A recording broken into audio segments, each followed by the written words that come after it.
On a hot summer day, a man stood by the roadside, his eyes scanning the passing crowd.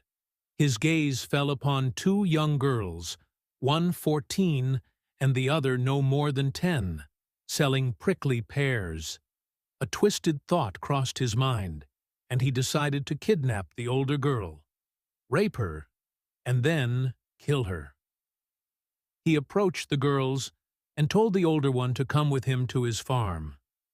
He claimed to have an abundance of prickly pears that he didn't need, and that they could take as much as they wanted for free. The older girl refused, insisting they needed to sell their wares.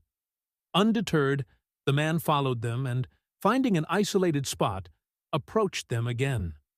The older girl sat behind him on his distinctive red motorcycle, while the younger one trailed behind. Fearing exposure, he took the younger girl with him as well.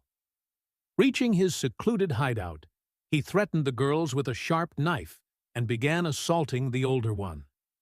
When the younger girl protested, he killed her in a fit of rage, fearing discovery. He then continued his assault on the older girl and killed her before burying both bodies in a shallow grave beneath his bed. This man was the illegitimate son of a prostitute. Born while she was in prison, he was raised by a simple farmer after his mother's release.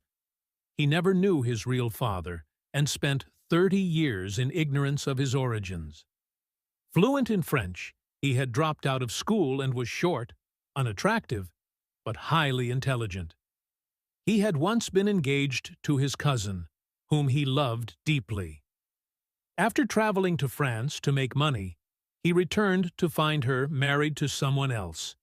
Consumed by rage, he sought revenge, not against her, but against her son. He later murdered his former fiancé's son to quench his anger and pain. His first crime involved a young boy who was hitchhiking. The man offered the boy a ride and then lured him to a farm, promising to pay him for picking almonds.